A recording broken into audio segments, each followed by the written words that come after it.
made us. Nobody else has made us. The same people pointing fingers as also they are only making these nepotistic stars. ना आप जा रहे हो ना film देखने, तो मत जाओ. Nobody has forced you. So I don't understand where this. अभी जो आपने वीडियो देखा है और आज का थंबनेल देखा है इसको मैं थोड़ी देर में डिस्कस करूंगा, लेकिन अभी के लिए लेक्चर को स्टार्ट करते हैं. So hi guys and welcome back to the channel Deepak Yadav education. Welcome to the daily Hindu news and editorial analysis of 13 अगस्त 2022. तो गाइस आज है तारीख 13 अगस्त 2022 और है सैटरडे. देखेंगे आज के द हिंदू कंप्लीट न्यूज़पेपर को एनालाइज करेंगे. बट लेक्चर में आगे बढ़ने से पहले अगर आप लोगों को इस लेक्चर का PDF चाहिए तो क्या करना है, सबसे पहले डाउनलोड करना है टेलीग्राम. देन उसके बाद जाके सर्च बॉक्स में टाइप करना Deepak Yadav education UPSC. As you can see guys आप लोग को ये वाला चैनल मिल जाएगा. इस पर क्लिक करना और जाकर इस चैनल को ज्वाइन कर लेना. देखो अगर आप लोगों को इस तरीके से ये चैनल नहीं मिलता है तो नीचे डिस्क्रिप्शन बॉक्स में PDF लिंक के नाम से एक लिंक दिया गया है. जैसे आप उस पर क्लिक करोगे ये चैनल ऑटोमेटिकली ओपन हो जाएगा. इसको जाके ज्वाइन कर लेना. ज्वाइन करने से फ़ायदा क्या होगा, यहाँ पर डेली बेसिस पर लेक्चर का PDF मिल जाता है, डेली करंट अफेयर के वीडियो का PDF मिल जाता है और डेली बेसिस पर बहुत सारे डिजिटल नोट्स मिल जाते हैं. नाउ बढ़ते हैं आगे बढ़ने से पहले हमेशा की तरह हम लोग अपने लेक्चर को एक मैप के क्वेश्चन के साथ स्टार्ट करेंगे. तो आज आप सभी लोगों को मैप में जाकर देखना है माउंट पाइकतू को कहाँ पर है ये एग्जैक्टली लोकेटेड, अच्छे से मैप में देखना. देन उसके बाद आकर नीचे कमेंट सेक्शन में टाइप करना जिससे कि आप लोग इसको लंबे समय तक याद रख पाओगे. साथ ही साथ एक क्वेश्चन सॉल्व करेंगे जो कि UPSC प्रीवियस ईयर साल 2019 के प्रीलिम्स में पूछा गया था. डेली बेसिस पर हम लोग यहाँ पर एक प्रीवियस ईयर क्वेश्चन को भी सॉल्व करते हैं. क्वेश्चन काफ़ी सिंपल सा है. नीचे आपको स्टेटमेंट्स दिए गए हैं और फिर बताना यह है कि कौन सा स्टेटमेंट करेक्ट है. देखो पहला स्टेटमेंट यहाँ पर बोलता है कि जो एशियाटिक लायन है ये केवल इंडिया के अंदर पाए जाते हैं. दूसरा स्टेटमेंट बोलता है जो डबल हम्प्ड कैमल है ये भी नेचुरली इंडिया के अंदर पाया जाता है. तीसरा स्टेटमेंट बोलता है वन हॉर्न राइनोसोरस ये भी नेचुरली इंडिया के अंदर ही पाया जाता है. फिर ये 3 स्टेटमेंट्स के बाद में नीचे आपको ऑप्शन दिए गए हैं कि कौन सा स्टेटमेंट इसमें से करेक्ट है. Option A 1 only, option B 2 only, option C 1 and 3 only या फिर ऑप्शन D तीनों के तीनों करेक्ट हैं. तो इसका सही आंसर आप सभी लोगों को नीचे कमेंट सेक्शन में देना है. एटलीस्ट सभी को इसमें पार्टिसिपेट करना है जैसे मैं आप लोगों से डेली बेसिस पर बोलता हूं. बाय द वे इसका जो करेक्ट आंसर है वो मैंने आपको टेलीग्राम पर प्रोवाइड करवा दिया है PDF के अंदर, वहां से भी चेकआउट कर सकते हो. अदरवाइज़ वहां पर आंसर नहीं मिलता है तो भी कोई परेशान होने की ज़रूरत नहीं है. वीडियो के लास्ट में इसके करेक्ट आंसर का डिस्कशन हम लोग करेंगे. तो चलो शुभारंभ करते हैं और चलते हैं सबसे पहले थंबनेल वाले आर्टिकल की तरफ. तो लाल सिंह चड्ढा मूवी के बारे में आपने सुना ही होगा. रिसेंटली रिलीज़ होती है और उसके बाद यहाँ पर यह मूवी एक फ्लॉप नज़र आती है. लगातार यहाँ पे बहुत सारे जो थिएटर्स है वो खाली गए, काफ़ी सारी जगह पर इसको कैंसिल भी कर दिया गया. ऐसा खुद यहाँ पर बॉलीवुड हंगामा की वेबसाइट बताती है. जैसा कि आप लोगों ने स्टार्टिंग में वीडियो देखा था उसी के नीचे उस वेबसाइट की एक कटिंग भी लगी हुई थी. अब होता क्या है, अब पाकिस्तान की साइड से एक स्टेटमेंट आता है. जैसे आप लोग देख पाओगे इंडियन एक्सप्रेस का आर्टिकल है और वेरियस न्यूज़पेपर्स ने यहाँ पर कवर किया है कि पाकिस्तान की जो मीडिया है ये बेसिकली यहाँ पे हमारी सरकार को अप्रोच करती हैं और सरकार से NOC मांगती हैं, यानी कि नो ऑब्जेक्शन सर्टिफिकेट. NOC दी जाए ताकि यहाँ पर जो मूवी है वो पाकिस्तान के अंदर चलाई जाए और इस मूवी को पाकिस्तान जो है वो पूरी तरह से ब्लॉकबस्टर हिट करना चाहता है. इस प्रकार से पाकिस्तान का स्टेटमेंट है. अच्छा ऐसा पाकिस्तान कर सकता है? तो देखो ऐसा नहीं कर सकता है. बहुत सारी वेबसाइट्स ऑलरेडी बता चुकी हैं कि पहले भी कई सारी मूवीज़ चलाई गई हैं जिन्होंने यहाँ पे रेवेन्यू कमाया है, लेकिन वो रेवेन्यू बहुत ही ज़्यादा कम है दूसरे कंट्री के हिसाब से, भले पाकिस्तान के हिसाब से कितना भी हो. तो बहुत मुश्किल है यहाँ पर इस मूवी को पाकिस्तान में हिट किया जाए. तो इस प्रकार से भी काफ़ी सारे जो कल आर्टिकल्स हैं वो पब्लिश होते हैं जो कि मैंने आपके साथ में ये शेयर किया है. बाकी आपको पता ही होगा लाल सिंह चड्ढा जो मूवी है इसकी चर्चा बहुत समय पहले से लगातार हो रही है. बॉयकॉट करके बहुत सारे ट्रेंड चले हैं. बॉयकॉट के करने के काफ़ी सारे रीजंस आपको देखने को मिलेंगे. वो सारे रीजंस मैं पहले भी डिस्कस कर चुका हूँ, ठीक है. अब वीडियो और लेंथी हो जाएगा तो इस वजह से उसको डिस्कशन नहीं करेंगे. अगर देखना है तो 6 अगस्त 2022 द हिंदू बाय दीपक यादव डाल देना, आपको वो वीडियो मिल जाएगा. स्टार्टिंग में आप लोग वहाँ पर उस आर्टिकल को भी कवर कर पाओगे. नाम आते हैं नेक्स्ट आर्टिकल की तरफ. तो अगला आर्टिकल हमारा पेज नंबर 1 पर मेंशन आपको देखने को मिलेगा. एक इंपॉर्टेंट आर्टिकल कह सकते हो. इस वाले आर्टिकल को आप लोग GS पेपर नंबर 3 इकोनॉमी से रिलेट कर पाओगे. अब न्यूज़ क्या है, न्यूज़ ये है कि जो रिटेल इन्फ्लेशन है भारत के अंदर वो थोड़ा सा कम हुआ जुलाई के मंथ में. अगर हम लोग पिछले 7 महीने से देखें, कितने महीने से, पिछले 7 महीने से, तो ये जो इन्फ्लेशन है वो यहाँ पर 7% का आंकड़ा पार करता हुआ जा रहा था। आपको पता होगा इन्फ्लेशन का जो टारगेट सेट किया गया, यानी कि भारत के अंदर जो महंगाई है वो किस से कितना तक रह सकती है, तो उसको पता होगा आपको, मैं आपको बताता हूँ। 4+-2 का ये टारगेट रहता है हमारा, यानी कि ज़्यादा से ज़्यादा 6% होगी महंगाई और कम से कम यहाँ पर 2%। लेकिन क्या है ना, ये जो टॉलरेंस लेवल है ये काफ़ी हद तक क्रॉस कर चुका है और पिछले 7 महीने से ये महंगाई 6% से ऊपर चल रही थी। जो हमारा टारगेट था वो भी यहाँ पर आप कह सकते हो पीछे छूट चुका था। ये महंगाई एक अल्टीमेट लेवल पर बढ़ चुकी थी। लेकिन होता क्या है, पिछले ही महीने यानी कि जुलाई के मंथ में हम लोग देखते हैं कि जो रिटेल इन्फ्लेशन है वो थोड़ा सा कम होता है और ये 7% के अंडर में आ जाता है। अभी तक ये 6% को क्रॉस कर चुका था, 7% के आसपास चल रहा था, लेकिन अब पिछले महीने ये 7% के अंडर में आया, लगभग 6.71% के आसपास ये महंगाई पहुंची है जुलाई के मंथ में। तो थोड़ी सी कम हुई है, उसी को लेकर यहाँ पर इस आर्टिकल के अंदर कवरेज किया गया। तो आर्टिकल बहुत छोटा सा था, आई होप आपको यहाँ पर काफ़ी सारी बातें जानने को मिली हैं। लेकिन अब इस आर्टिकल का थोड़ा सा बैकग्राउंड हम लोग कवर करेंगे, जहाँ से काफ़ी सारे क्वेश्चंस बनते भी हैं। अब बात आती है इन्फ्लेशन की। ऑब्वियस ही बात है, जब आप लोग यहाँ पर कोई भी इकोनॉमी की स्टैटिक बुक पढ़ोगे, चाहे वो रमेश सिंह हो, चाहे वो संजीव वर्मा हो, कोई सी बुक पढ़ोगे तो वहाँ पे आपको ये सारे पॉइंट्स बेसिक से देखने को मिलेंगे। इन्फ्लेशन मतलब देखो सभी को पता है, rise in the price of goods and services, इसको हम लोग इन्फ्लेशन बोलते हैं, नहीं महंगाई बढ़ जाना, ठीक है ना, दाम बढ़ जाना, तो वो बेसिकली यहाँ पर आपको इन्फ्लेशन की कैटेगरी के अंदर देखने को मिलेगा। क्वेश्चन यहाँ पर ये आता है कि भारत के अंदर महंगाई को कौन मेजर करता है, इन्फ्लेशन को मेजर करने वाली बॉडी कौन सी है। तो यहाँ पे देखो इन्फ्लेशन को मेजर किया जाता है हमारी सेंट्रल गवर्नमेंट अथॉरिटी के थ्रू। अब होता क्या, यहाँ पर जो ministry of statistics and programme implementation है, ये यहाँ पर काम करता है इन्फ्लेशन को मेजर करने के लिए। इंडिया के अंदर इन्फ्लेशन को हम लोग 2 तरीके से मेजर करते हैं, WPI और CPI, आपने काफ़ी बार सुना होगा, होलसेल प्राइस इंडेक्स और CPI that is consumer price index. अच्छा, अब एक चीज़ ये बताओ कि जो आप लोगों ने ये देखा आर्टिकल के अंदर रिटेल इन्फ्लेशन, ये क्या है। देखो जो रिटेल इन्फ्लेशन है ना, इसको भी यहाँ पर मेजर किया जाता है कंज्यूमर प्राइस इंडेक्स के अंदर, क्योंकि हम यहाँ पर रिटेल की बात कर रहे हैं, जब एक पर्टिकुलर व्यक्ति यहाँ पर सामान को परचेज कर रहा है।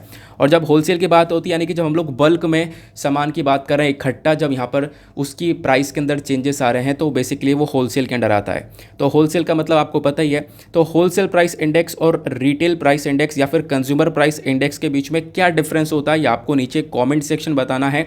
मतलब ये चीज़ मैं आपको रटा चुका हूँ, हर महीने हम कवर करते हैं, हर महीने लगभग 2 से 3 बार कवर करते हैं। तो आज नीचे कमेंट सेक्शन में WPI वर्सेस CPI दोनों के बीच में एक अच्छा सा डिफरेंस लिखो, जिसका सबसे सटीक होगा उसका डिफरेंस मैं पिन कर दूंगा, ठीक है ना। चलो आगे आते हैं। अब यहाँ पर बात की जा रही है एग्जैक्टली इन्फ्लेशन की। तो देखो जो महंगाई है, महंगाई बढ़ने के पीछे के कई सारे कारण आपको देखने को मिल जाते हैं। जैसे कि ये चीज़ ध्यान रखना, बिल्कुल बेसिक सा पॉइंट है। यहाँ पर आपको एक नंबर 1 जो कॉज है वो देखने को मिलता है, डिमांड पुल इन्फ्लेशन। अब डिमांड पुल इन्फ्लेशन का मतलब यहाँ पर यह है, जब किसी पर्टिकुलर प्रोडक्ट की जो डिमांड है वो बढ़ जाती है और उसकी सप्लाई बहुत ज़्यादा कम है, तो यहाँ पर क्या होगा कि उसकी ऊपर जो दाम है वो उसको बढ़ा दिया जाएगा, और यहाँ पर आप कह सकते हो ये डिमांड पुल इन्फ्लेशन के अंदर में आता है। तो जो डिमांड है किसी गुड्स एंड सर्विसेज का वो यहाँ पे बढ़ जाता है, तो बेसिकली यहाँ पर आप कह सकते हो आप उसके दाम बढ़ते हुए नज़र आएंगे, जो कि डिमांड पुल इन्फ्लेशन के अंदर काउंट होता है। दूसरा हमारा आता है, दूसरा बहुत बड़ा कारण है इन्फ्लेशन का, वो है cost push inflation. Cost push inflation का मतलब यहाँ पर यह है, जब प्रोडक्शन के अंदर कॉस्ट बढ़ जाए, यानी कि मान लो कोई गुड्स एंड सर्विसेज हैं, अब ये जब प्रोड्यूस हो रहे थे तो इसका दाम 5 रुपये था, और अब यहाँ पे प्रोडक्शन के अंदर थोड़ा सा ज़्यादा पैसा लग रहा है। पहले 5 रुपये में प्रोड्यूस हो रहा था, अब यहाँ पर 7 रुपये में प्रोड्यूस हो रहा है, तो मार्केट के अंदर ये थोड़ा सा और ज़्यादा महंगा उतरेगा। तो जो ये कॉस्ट पुश इन्फ्लेशन है वो इस प्रकार से आपको देखने को मिलता है। फिर तीसरा आपको देखने को मिलेगा बिल्ट इन इन्फ्लेशन, ये भी एक कारण देखने को मिलता है। अब बिल्ट इन इन्फ्लेशन का मतलब यहाँ पर क्या है कि देखो जब वर्कर्स, मान लो कोई कंपनी के अंदर वर्कर्स हैं, वो एक्सपेक्ट करते हैं कि उनकी जो सैलरीज़ है या फिर कहीं पर और मजदूर लोग काम कर रहे हैं, वो एक्सपेक्ट करते हैं कि उनकी मजदूरी भी बढ़े, क्योंकि लगातार गुड्स एंड सर्विसेज के प्राइसेस बढ़ रहे हैं। तो उस चीज़ से निपटने के लिए ये अपने सैलरीज़ को बढ़ाने की डिमांड करते हैं। तो आप कह सकते हो जो सैलरीज़ बढ़ेंगी, ऑब्वियस ही बात है तब डिमांड भी इंक्रीज़ होगी, तो उसके बेसिस पर भी हम लोग कह सकते हैं कि जो इन्फ्लेशन है वो बढ़ता है। तो आई होप आपको समझ में आ गया होगा इन्फ्लेशन के 3 कॉजेज़। डिमांड पुल इन्फ्लेशन क्या है, जब डिमांड काफ़ी तेज़ी से बढ़ती है और सप्लाई कम रहती है तो यहाँ पर आप कह सकते हो सामान का जो प्राइस है वो बढ़ जाता है।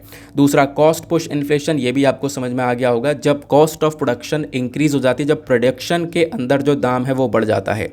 तीसरा बिल्ट इन इन्फ्लेशन, जब यहाँ पे वर्कर्स एक्सपेक्ट करते हैं कि उनकी सैलरीज या फिर उनके जो वेजेस हैं वो यहाँ पर इंक्रीज़ किए जाएं। अब जैसे इंक्रीज़ होंगे उनके हाथ में पैसा आएगा, डिमांड बढ़ेगी और उसके बाद यहाँ पर आप कह सकते हो कि इन्फ्लेशन का एक बहुत बड़ा कारण ये भी बन जाता है।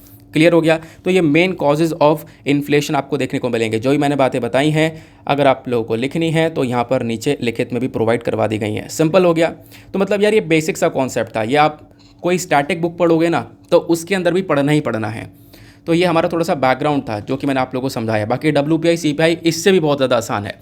तो नीचे कमेंट सेक्शन में आपको WPI CPI के बारे में बताना है, इसकी डेफिनेशन क्या है, इसको कौन पब्लिश कर सकता है, ठीक है, ये चीज़ें आप लोग नीचे कमेंट सेक्शन में बता सकते हो। नाउ आते हैं नेक्स्ट आर्टिकल की तरफ। अब यहाँ पर आपको एक छोटा सा इंपॉर्टेंट आर्टिकल देखने को मिलेगा, इसको आप लोग GS पेपर 2 के अंदर रिलेट कर पाओगे।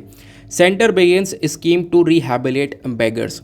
अब इसका मतलब क्या है, हमारी केंद्र सरकार ने एक स्कीम स्टार्ट करी है और वो स्कीम का पर्पज़ क्या है, उसी स्कीम का पर्पज़ है बेगर्स को रिस्टोर करना, उनको मतलब थोड़ा सा और आगे बढ़ावा देना, उनके डेवलपमेंट के ऊपर काम करना। बेगर्स कौन होते हैं? बेगर्स यहाँ पर मतलब भिखारी जो हैं, उनके लिए कौन सी स्कीम को चलाया है उसके बारे में चर्चा यहाँ पर की जा रही है। तो social justice and empowerment ministry ने फ्राइडे में एक स्कीम को लॉन्च किया है। उस स्कीम का नाम है स्माइल 75। अभी जो स्माइल 75 है ये क्या करेगा, ये जो बैगिंग कर रहे लोग हैं, ठीक है, यानी जो भीख मांग रहे हैं लोग, उनको रिहैबिलिट करने का काम करेगा, उनको रीस्टोर करने का काम करेगा। अब रीस्टोर कैसे किया जाएगा, उनके लिए काफ़ी कुछ चीज़ें यहाँ पे प्रोवाइड करवाई जा रही हैं, जैसे कि उनके जो स्किल्स है उसको कैसे डेवलप किया जाए, एजुकेशन कैसे प्रोवाइड करवाया जाए, उन सब चीज़ों की तरफ यहाँ पर फोकस करने वाली है ये पर्टिकुलर स्कीम। और इस स्कीम के अंदर में जो फंड एलोकेट करा गया, यानी कि कितना पैसा खर्चा जाएगा, तो 2025 से लेकर 2026 तक यहाँ पर जो पैसा खर्चने की बात की गई है वो है 100 करोड़ के आसपास, ठीक है ना। अब ध्यान रखना इस स्कीम का नाम क्या है, तो ये बेगर से संबंधित स्कीम है स्माइल 75। अब स्माइल के फुल फॉर्म क्या है, तो स्माइल के फुल फॉर्म है support for marginalised individuals for livelihood and enterprise, ठीक है ना। तो ये आपको एक छोटा सा आर्टिकल देखने को मिल जाता है, लेकिन अगेन इंपॉर्टेंट आर्टिकल है। लेकिन अब जो मैं आपके साथ में एक डेटा शेयर करूंगा वो इससे भी कहीं गुना ज़्यादा इंपॉर्टेंट आपको देखने को मिलेगा। जो भी मैंने आपको बातें बताई हैं तो इस आर्टिकल से वो बातें मैंने कॉपी पेस्ट कर दी हैं नीचे, प्लस कुछ एडिशनल डेटा जो कि आपको वेबसाइट पर देखने को मिल जाएगा, वो मैंने यहाँ पे आपको अवेलेबल करवा दिया है। तो सरकार ने स्माइल स्कीम को चलाया, मैंने आपको बता दिया स्माइल स्कीम की फुल फॉर्म क्या है, समझ में आ चुकी है। स्माइल 75 इनिशिएटिव है बेसिकली है, यहाँ पे जो हमारे म्यूनिसिपल कॉरपोरेशंस हैं वो कोलैबोरेशन करेंगे NGO के साथ में, और फिर उसके बाद में ये कुछ स्टेप उठाएंगे जहाँ पर जो भीख मांग रहे लोग हैं उनके वेलफेयर के ऊपर काम किया जाएगा, फोकस किया जाएगा, उनको हम लोग मेडिकल फैसिलिटीज़ प्रोवाइड करवाएं, अवेयरनेस प्रोवाइड करवाएं, एजुकेशन दें, स्किल डेवलपमेंट करें, प्लस यहाँ पर जो गवर्नमेंट वेलफेयर प्रोग्राम्स हैं उनका फ़ायदा मिले। तो ये चीज़ें यहाँ पर करी जा रही हैं इस स्माइल स्कीम के अंदर। नाउ एक और बहुत इंपॉर्टेंट पार्ट, कौन सी मिनिस्ट्री के अंडर में किया जा रहा है, तो ministry of social justice and empowerment के अंडर में 100 करोड़ खर्चे जाएंगे, ये भी मैं आपको बता ही चुका हूँ। अब देखो इम्प्लीमेंट मिनिस्ट्री का नाम आप लोग समझ चुके हो, क्योंकि इस स्कीम के अंदर जो ज़्यादातर प्रीलिम्स के अंदर हम लोग क्वेश्चन देखते हैं ना, वो क्वेश्चन ये है कि कौन सी मिनिस्ट्री ने यहाँ पर इसको इम्प्लीमेंट किया है। तो ये जो इम्प्लीमेंटेशन वाली मिनिस्ट्री है ये ज़रूर से ध्यान रखना। अब यहाँ पर मैं आपको ऑब्जेक्टिव ऑलरेडी बता चुका हूँ, एक डेटा देता हूँ ये वाला, इस डेटा को अपने पास में स्टोर करके रखना। कोई इस प्रकार का टॉपिक का एस्से आता है या GS पेपर नंबर 4 के अंदर कुछ इस प्रकार का आपके पास में केस स्टडी आती है, या GS पेपर 2 के अंदर कहीं पर भी आप लोग ये डेटा यूज़ करने की आपके पास रिक्वायरमेंट होती है तो आराम से यूज़ कर सकते हो। ये बेगर से संबंधित डेटा है, यानी इंडिया के अंदर जो भिखारी हैं उनको लेकर क्या डेटा आपको देखने को मिलता है। तो ये जो डेटा है ऑफिशियल डेटा है अकॉर्डिंग टू द सेंसस 2011, जो 2011 के अंदर जनगणना हुई थी। उस जनगणना के अकॉर्डिंग अगर हम लोग बात करें तो इंडिया के अंदर जो टोटल नंबर ऑफ बेगर्स हैं, यानी जो भिखारी हैं इंडिया के अंदर में, वो लगभग आपको 4,13,670 के आसपास देखने को मिल जाते हैं, जिसमें से 2,21,673 मेल्स हैं और 1,91,997 फीमेल्स हैं। और ये जो नंबर है ये पिछले सेंसस से बहुत ज़्यादा बढ़ चुका है, मतलब 2011 से पहले सेंसस हुआ था तो वहाँ पे ये संख्या थोड़ी कम हुआ करती, 2011 में और बढ़ चुकी है। और अब जो यहाँ पर एक जनगणना होगी, सेंसस होगा, तो वहाँ पे हम लोग देख पाएंगे और ज़्यादा बढ़ती भी नज़र आ सकती है, वो आने वाले टाइम का सेंसस बताएगा। अब यहाँ पर जैसे कि आप लोगों ने ये तो ओवरऑल डेटा देख लिया इंडिया का। अब अगर हम लोग इस डेटा का थोड़ा सा और स्प्लिट करें कि भारत में कौन कौन से राज्य में है, ठीक है ना, कहाँ कहाँ पर कौन कौन से राज्य टॉप पर है जहाँ पर सबसे ज़्यादा भिखारी देखने को मिलेंगे, तो वेस्ट बंगाल यहाँ पे टॉप करता है। स्टेट वाली कैटेगरी के अंदर वेस्ट बंगाल यहाँ पे टॉप करता है। वेस्ट बंगाल के बाद है उत्तर प्रदेश, देन उसके बाद बिहार है, ठीक है ना, ये आपको ध्यान रखना है। बाकी लक्षद्वीप एक ऐसी जगह है जहाँ पर बहुत ही कम बेगर्स आपको देखने को मिल जाते हैं। तो ये तो हो गया हमारा स्टेट का डेटा। अब बात करें यूनियन टेरिटरी की, तो यूनियन टेरिटरी में बात आती है न्यू दिल्ली की। तो न्यू दिल्ली के अंदर आपको सबसे ज़्यादा बेगर्स देखने को मिल जाएंगे। न्यू दिल्ली के बाद में यहाँ पर चंडीगढ़ आ जाता है। फिर उसके बाद में ये हमने स्टेट कवर किया, यूनियन टेरिटरी कवर किया। अब यहाँ पर एक स्पेसिफिक पॉइंट डेटा दिया गया है, वो है नॉर्थ ईस्टर्न स्टेट्स का। जो हमारे नॉर्थ ईस्टर्न स्टेट्स हैं, असम, मिजोरम, मेघालय, ये जो स्टेट्स आपको देखने को मिल रहे हैं, तो यहाँ पे असम टॉप करता है इस पूरे चार्ट के अंदर। और असम के बाद यहाँ पर मिजोरम लो नंबर पर मतलब बॉटम पर आता है। तो असम तो टॉप पर आता है और मिजोरम यहाँ पे बॉटम पर आता है। मिजोरम के अंदर बहुत कम बेगर्स देखने को मिलेंगे, लेकिन असम में बहुत ज़्यादा देखने को मिलेंगे। ये नॉर्थ ईस्टर्न स्टेट का डेटा है, ठीक है ना। मैंने जैसे बोला ये डेटा एक ऑफिशियल डेटा है। आप अकॉर्डिंग टू सेंसस 2011 करके इस डेटा को कहीं पर भी लिख सकते हो, बहुत अच्छी तरीके से यूज़ किया जा सकता है। तो अपने पास में थोड़ा सा लिख कर रखना। आगे चलते हैं। अब यहाँ पर सेम पेज पर आपको दो आर्टिकल्स देखने को मिल जाते हैं, दोनों बहुत ज़्यादा इंपॉर्टेंट हैं। ये भी इंपॉर्टेंट है, ये भी इंपॉर्टेंट है। पहले हम लोग चलो इसी वाले को कवर कर लेते हैं। यहाँ पे चर्चा की जा रही है 29 elephant poaching cases in 3 years. होता क्या है, जो हमारे फॉरेस्ट मिनिस्ट्री हैं इन्होंने लोकसभा के अंदर बताया कि पिछले 3 सालों के अंदर लगभग 29 के आसपास जो एलिफेंट्स उनकी पोचिंग की गई है, हंटिंग की गई है, मार दिया गया है। तो इस प्रकार की चीज़ें नज़र आई हैं पिछले 3 सालों के अंदर। 90 केस, वैसे ओवरऑल अगर हम लोग बात करें केस की, तो 90 केस ऐसे निकल कर आए हैं जहाँ पर एलिफेंट का जो ये टस्क होता है उसका यूज़ किया जा रहा है, उसके लिए यहाँ पर एलिफेंट को हंट किया जा रहा है। 29 केसेस निकल कर आए पोचिंग के, हंटिंग के, जहाँ पे एलिफेंट की डेथ हो चुकी है। तो ये काफ़ी सारे एलिफेंट्स मारे गए हैं, काफ़ी सारे एलिफेंट जब्त किए गए हैं, ऐसा भी यहाँ पर बोला जा रहा है। लोकसभा के अंदर ये सारा डेटा प्रोवाइड करवाया गया है हमारे फॉरेस्ट मिनिस्ट्री के थ्रू, ठीक है ना। तो ये डेटा यहाँ पर एग्जैक्टली मेंशन किया गया। अब बोला ये जा रहा है कि पिछले कुछ टाइम पे देखें तो इस प्रकार के जो इंसिडेंट्स हैं वो लगातार इंक्रीज़ हो रहे हैं। ओडिशा के जब हम लोग बात करते हैं तो ओडिशा के अंदर आपको सबसे ज़्यादा ह्यूमन एलिफेंट कॉन्फ्लिक्ट देखने को मिल जाता है, जहाँ पर इंसान या मतलब जैसे कि आपने एक टॉपिक पढ़ा है ना, ह्यूमन एनिमल कॉन्फ्लिक्ट, तो यहाँ पर वो है ह्यूमन एलिफेंट कॉन्फ्लिक्ट, यानी इंसान और हाथी के बीच में कहीं ना कहीं कोई डिस्प्यूट क्रिएट हो जाता है। जैसे कि यहाँ पर मान लो, देखो पहली बात तो यह है ना कि करेंट टाइम पर बहुत सारा हैबिटेट लॉस हो रहा है जहाँ पे जानवर रह रहे हैं। जानवर की जो जगह है वो ख़त्म होती जा रही है। इतना सारा डेवलपमेंट हो रहा है, अर्बन डेवलपमेंट हो रहा है, लगातार घर बन रहे हैं, बहुत कुछ यहाँ पर डेवलपमेंट के तौर पर देखा जा रहा है। तो इसकी वजह से जो जानवर है वो बाहर निकल जाते हैं। सपोज़ यहाँ पे बाहर निकला, किसी की खेत में पहुँचा, उसकी फसल डैमेज करी, तो वहाँ पे जो फार्मर है या फिर जो भी लोग होंगे वो उसको भगाने की कोशिश करेंगे। तो एलिफेंट और ह्यूमन के अंदर एक कॉन्फ्लिक्ट सा हो जाएगा। उस कॉन्फ्लिक्ट के अंदर दोनों ही चीज़ें पॉसिबल हैं कि एलिफेंट की डेथ हो जाए या फिर ऐसा भी हो सकता है यहाँ पर इंसान की डेथ हो जाए। दोनों ही प्रकार के केसेस यहाँ पर नज़र आते हैं, ठीक है ना। तो ये ओडिशा के अंदर हम लोगों ने देखा। फिर उसके बाद में मेघालय के अंदर भी पोचिंग सबसे ज़्यादा देखने को मिली है, ऐसा यहाँ पे बोला गया। और एलिफेंट की डेथ यहाँ पर ओडिशा के अंदर बहुत हुई है, फिर मेघालय के अंदर हुई है, फिर यहाँ पर आप लोग देख पाओगे तमिलनाडु के अंदर भी देखने को मिली है। ये एक एक करके पर्टिकुलर स्टेट का डेटा दिया गया है कि इतनी डेथ यहाँ पे हुई, इतनी डेथ यहाँ पे हुई। ये वाला डेटा याद रखने की इतनी ज़रूरत नहीं है। अच्छा, अब आप कहोगे एलिफेंट के बारे में इतनी जल्दी बात कैसे होने लगी लोकसभा के अंदर, मतलब क्यों बात की गई, कोई रीज़न था क्या? रीज़न ये था, कल ना वर्ल्ड एलिफेंट डे था, तो इसी वजह से यहाँ पर ही चर्चा की गई है। तो वर्ल्ड एलिफेंट डे ऑब्वियस ही बात है हमारे लिए भी काफ़ी ज़्यादा इंपॉर्टेंट हो जाता है। कैसे इंपॉर्टेंट होगा और कितना इंपॉर्टेंट है मैं आपको बताता हूँ। यूपीएससी ने पिछले सालों में 3 क्वेश्चन पूछ चुका है, और 3 ये मैं आपको प्रीलिम्स के क्वेश्चन बता रहा हूँ। मेंस के अंदर भी 2-3 बार यहाँ पर क्वेश्चन पूछा गया एलिफेंट को लेकर। वो क्वेश्चन क्या है, आओ डिस्कस करते हैं। ये डेटा मैं पिछले 3 महीने में तीसरी बार आपके साथ में शेयर कर रहा हूँ। आज से कुछ दिन पहले भी मैंने आपके साथ में शेयर किया था। एलिफेंट के बारे में कुछ इन्फॉर्मेशन है जो कि आपको मैं पढ़ाने वाला हूँ, और फिर आप देखोगे कि जो भी चीज़ आपने पढ़ी है वो कितनी ज़्यादा इंपॉर्टेंट है। बाकी आपको लग रहा होगा आज मैं थोड़ी तेज बोल रहा हूँ, क्योंकि काफ़ी सारे कमेंट्स में देखता हूँ कि सर आप थोड़ा सा स्लो बोलते हो, थोड़ा सा स्पीड को बढ़ाओ। लेकिन कोई बात नहीं, अगर स्लो है ना तो स्पीड बढ़ाने का ऑप्शन भी है यूट्यूब के अंदर, आप लोग ऊपर से स्पीड को बढ़ा सकते हो अगर मैं स्लो बोलने लगता हूँ तो। बाकी यहाँ पर मैं एक स्पीड को मेंटेन करते हुए चलूँगा, डोंट वरी। लेकिन आगे बढ़ने से पहले यार वीडियो पे जो लाइक का बटन है उसको दबा देना। एक छोटा सा टारगेट है हमारा 5K+ लाइक का, जिसको आप लोग अचीव करवा सकते हो। साथ ही साथ में मेरे साथ में इंस्टाग्राम पे भी कनेक्ट हो सकते हो। इंस्टाग्राम पे जाना, सर्च बॉक्स में टाइप करना दीपक यादव एजुकेशन, आपको ये प्रोफाइल मिलेगा। यहाँ पर इंडियन फ्लैग लगा हुआ है, 8000 प्लस फॉलोवर्स आपको वहाँ पर देखने को मिलेंगे। तो वहाँ पे कनेक्ट कर आप लोग अपनी क्वेरीज़ को मेरे साथ में डिस्कस कर सकते हो। आओ अब डिस्कस करते हैं इन्फॉर्मेशन रिगार्डिंग एलिफेंट। देखो, इंडिया जो है ना वो खुद घर है कितने हज़ार एलिफेंट का, 27,000 एशियन एलिफेंट्स का। ध्यान रखना, जब बात आती है एलिफेंट्स की तो आपको एशियन और अफ्रीकन दो प्रकार के एलिफेंट्स देखने को मिल जाते हैं। जैसे चीता की हम लोग बात कर रहे थे, एशियाटिक चीता, अफ्रीकन चीता। वैसे लायन की भी हम लोग बात करते हैं तो लायन कौन कौन से एशियाटिक लायन, अफ्रीकन लायन आपको देखने को मिलते हैं, ठीक है ना, ध्यान रखना। तो इंडिया के अंदर अप्रॉक्सीमेटली 27,000 के आसपास एशियन एलिफेंट्स है, जो कि दुनिया का सबसे ज़्यादा बड़ा पॉपुलेशन एशियन एलिफेंट्स का आपको इंडिया में ही देखने को मिलेगा। और 2017 में यहाँ पर इन एलिफेंट्स की जनगणना होती है, इनकी काउंटिंग करवाई जाती है।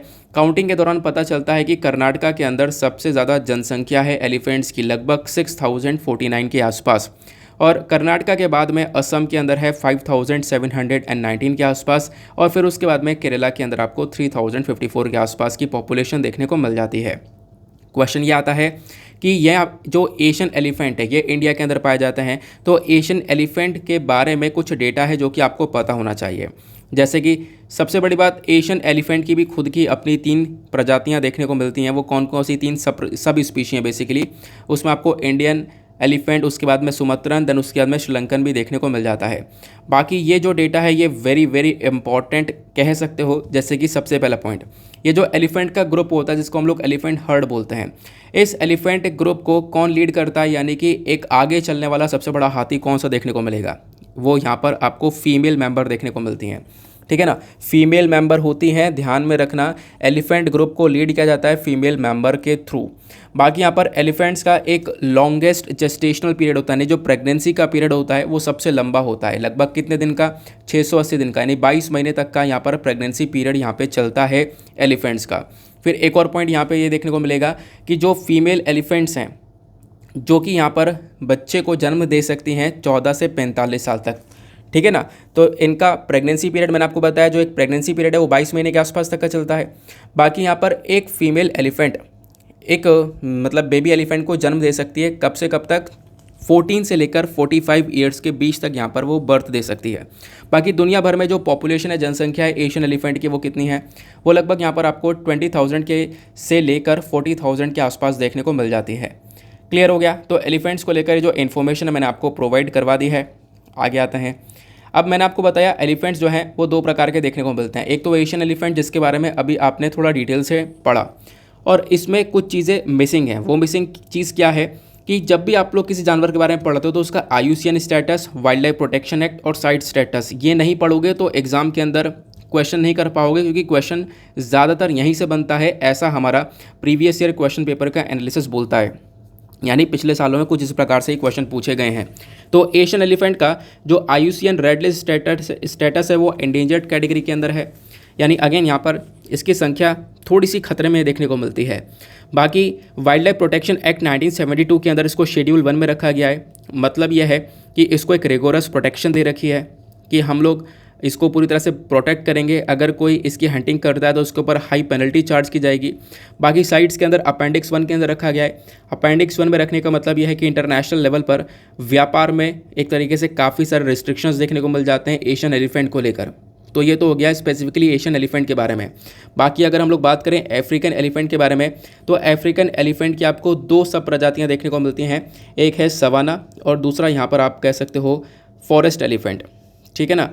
अब यहाँ पर क्या है ना कि जो अफ्रीकन एलिफेंट है इसकी जनसंख्या बहुत ज़्यादा है, कई गुना ज़्यादा है एशियन एलिफेंट से। कितनी है, हमने देखा है एशियन एलिफेंट की संख्या जो है 20,000 से 40,000 के आसपास है, लेकिन अफ्रीकन एलिफेंट की जो संख्या है वो लगभग आपको 4 लाख के आसपास देखने को मिल जाती है।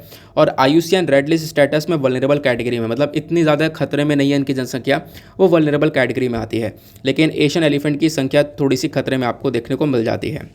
क्लियर हो गया, ये मैंने आपको सारा डेटा प्रोवाइड करवा दिया है। अब आप लोग सोच रहे होंगे कि मतलब ये जो डेटा है ये कहीं पे हेल्प करेगा क्या यार, मतलब बकवास तो नहीं पढ़ा दिया, टाइम वेस्ट तो नहीं कर दिया हमने। तो देखो UPSC का ये साल 2020 का क्वेश्चन है, ये मैंने 22 लिख दिया है, सॉरी 2020 में यहाँ पर क्वेश्चन पूछा गया था और क्वेश्चन नंबर 2 ही था ये। क्वेश्चन क्या था, with reference to Indian elephants consider the following statement. तो इंडियन एलिफेंट्स के रेफरेंस में आपको यहाँ पर 4 स्टेटमेंट दिए गए हैं और बताना यह है कि कौन सा स्टेटमेंट करेक्ट है, ठीक है ना।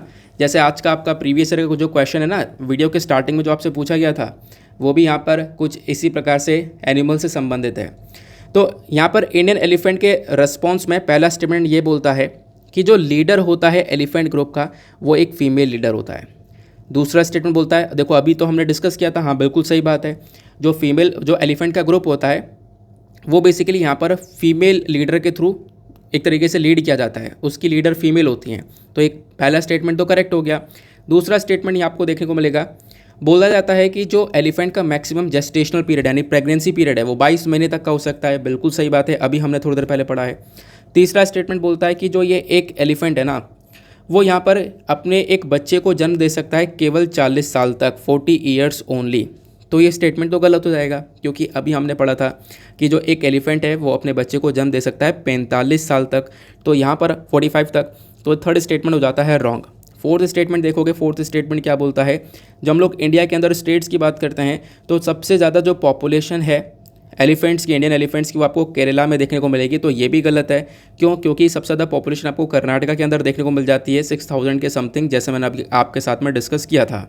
तो इसका करेक्ट आंसर क्या हो जाएगा? ऑप्शन ए 1 और 2 ओनली, ठीक है ना। तो इस प्रकार से क्वेश्चन बन जाते हैं।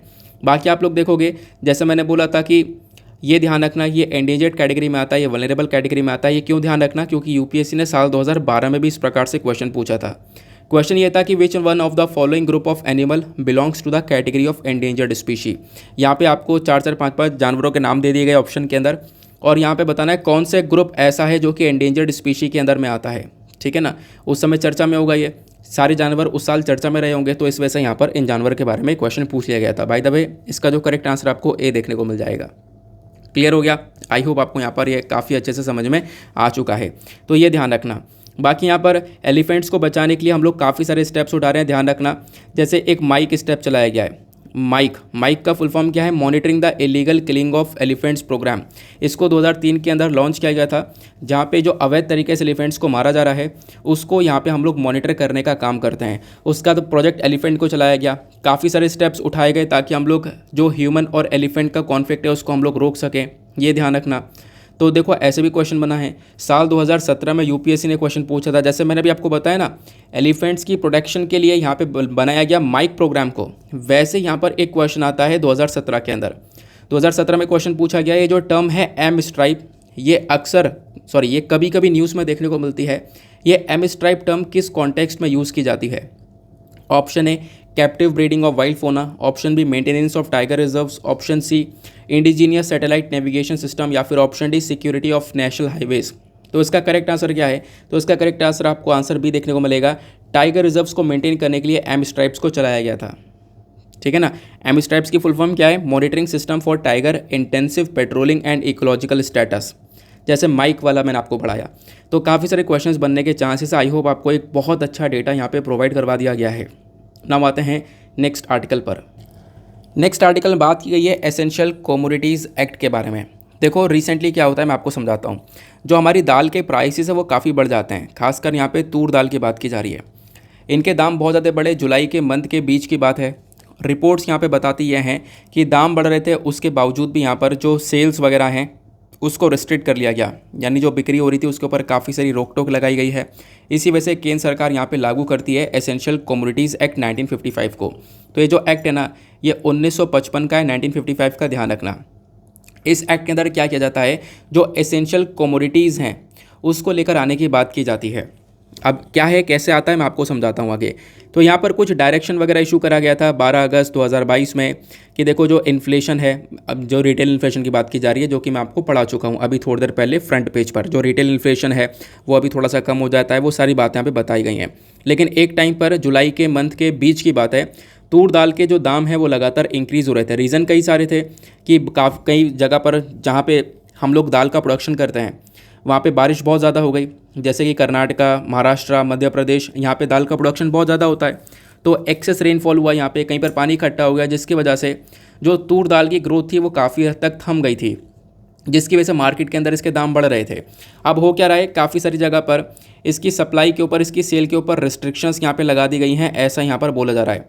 तो सेंट्रल गवर्नमेंट यानी केंद्र सरकार यहाँ पे क्या करती है, इस तूर दाल को एसेंशियल कमोडिटीज़ मतलब जो एसेंशियल कमोडिटी एक्ट है इसको लागू करती है और हमारे स्टेट से यानी कि केंद्र सरकार से बोलती है कि आप मॉनिटर करो और सारे के सारे स्टॉक्स को वेरीफाई करो, यानी कि जो व्यापारी हैं तूर दाल के उनके पास में कितना स्टॉक है उसको मॉनिटर किया जाए और उसको वेरीफाई करने का काम किया जाए, ऐसा हमारा केंद्र सरकार ने राज्य सरकार से बोला है। ठीक है ना। अब ये एसेंशियल कमोडिटीज़ एक्ट क्या है, आओ इसको थोड़ा सा डिस्कस करते हैं। ये जो एसेंशियल कमोडिटीज़ एक्ट है 1955 वाला ना, इसके अंदर जो हमारी केंद्र सरकार है, केंद्र सरकार के पास में पावर है कि वो हमारी स्टेट को, राज्य सरकारों को यहाँ पे कुछ कदम लेने के लिए बोले। जैसे कि अभी यहाँ पर आपने देखा आर्टिकल के अंदर बोला गया कि सेंट्रल गवर्नमेंट ने स्टेट गवर्नमेंट से बोला कि भैया आप जो ट्रेडर्स हैं, दाल के व्यापारी हैं, उनके पास में कितना स्टॉक रखा हुआ है उसको वेरीफाई करो। जैसे यहाँ पर सेंट्रल गवर्नमेंट एक तरीके से पावर दे सकती है स्टेट गवर्नमेंट को इस एसेंशियल कमोडिटीज़ एक्ट के अंदर में। तो एसेंशियल कमोडिटीज़ एक्ट 1955 इसको लाया गया था क्योंकि यहाँ पे एक टाइम पर फूड की काफ़ी बड़ी कमी देखने को मिल रही थी, यानी कि खाने की काफ़ी बड़ी कमी देखने को मिल रही थी, जिसकी वजह से यहाँ पर इस एक्ट को लेकर आया गया। अब जो कंट्री है ना हमारी, वो डिपेंडेंट है इंपोर्ट्स के ऊपर। हम काफ़ी सारी चीज़ें इंपोर्ट करते हैं यूएसए से। अब होता क्या है कि काफ़ी सारी चीज़ें अब इंपोर्ट वगैरह होती है, तो जब दाम वगैरह बढ़ते हुए नज़र आते हैं किसी कारण की वजह से, तो हम लोग देख पाते हैं होर्डिंग वगैरह बहुत ज़्यादा की जाती है, यानी इकट्ठा करके अपने पास में रख लिया जाएगा, ब्लैक मार्केटिंग की जाएगी। देखो होता क्या है ना, इकट्ठा करके अपने पास में रख लिया। मैं आपको एक एग्जांपल देता हूँ। कोरोना के टाइम पे आपने क्या देखा कि सैनिटाइज़र और N95 मास्क, इसके बारे में आपने बहुत बार सुना होगा। कोरोना के टाइम पर इसकी बहुत ज़्यादा बिक्री हो रही थी। अब इसका शॉर्टेज जैसी हुआ, लोगों ने खूब जमा करके रख लिया, और जमा करके रखने के बाद में ये लोग क्या कर रहे थे, ये लोग यहाँ पे इसको बहुत ज़्यादा हाई रेट में बेच रहे थे। जहाँ पर सैनिटाइज़र 50 रुपये का, 45 रुपये का मिल रहा था, तो दूसरी जगह पर जैसी शॉर्टेज होता है, ये सैनिटाइज़र 200 रुपये का, 250 रुपये का बेचा गया है। ठीक है ना, और ज़्यादा महंगा बेचा गया है, ऐसा भी आप लोग कह सकते हो। फिर उसके बाद में मतलब लोगों ने खूब सारा इकट्ठा कर करके रख लिया था, वो चीज़ें यहाँ पर नज़र आ रही हैं। अब होता क्या है कि मतलब जब आप फालतू में इकट्ठा करके रख रहे हो और फिर उसको यहाँ पे एक बहुत ज़्यादा दाम में बेच रहे हो, तो फिर वो कहीं ना कहीं चीज़ें रोकी जाती हैं इस एसेंशियल कमोडिटीज़ एक्ट 1955 में। तो एसेंशियल कमोडिटीज़ एक्ट की जो यहाँ पर आप कह सकते हो डेफिनेशन है एसेंशियल कमोडिटीज़ की, कोई भी स्पेसिफिक डेफिनेशन नहीं है। मतलब कि जो हमने एक्ट बनाया है ना, इसके अंदर एसेंशियल कमोडिटीज़ हैं क्या, ये यहाँ पर डायरेक्टली कुछ बताया नहीं। देखो एसेंशियल मतलब जो कि बहुत ज़्यादा ज़रूरी है। ठीक है, कोई भी यहाँ पे बहुत ज़्यादा ज़रूरी चीज़ क्या हो सकती है वो नहीं बताया, कुछ भी हो सकता है। जैसे जो भी प्रॉब्लम आएगी, जैसे मैंने आपको बताया ना, N95 मास्क हो गया, सैनिटाइज़र हो गया, बीच में इसको एसेंशियल कमोडिटीज़ डिक्लेयर कर दिया गया था कि ये एसेंशियल कमोडिटीज़ है, इसको कोई भी घर में इकट्ठा करके नहीं रखेगा। अगर इकट्ठा करके रखेगा और उसको फिर एक गलत दाम में बेचेगा तो उसके खिलाफ यहाँ पर स्टेप उठाए जाएंगे, उसको पनिशमेंट दी जाएगी। आई होप आपको अभी ये क्लियर हो गया होगा। तो एसेंशियल कमोडिटी एक्ट का जो सेक्शन 2A आपको देखने को मिल जाता है, ये बोलता है कि जो एसेंशियल कमोडिटी है, इसका मतलब है एक कमोडिटी को हम लोग स्पेसिफाई कर रहे हैं, और यहाँ पर आपको ध्यान रखना है किसी भी कमोडिटी को बताया नहीं गया कि हाँ ये कमोडिटी है। किसी भी कमोडिटी को डिक्लेयर किया जा सकता है एसेंशियल कमोडिटी। क्लियर हो गया।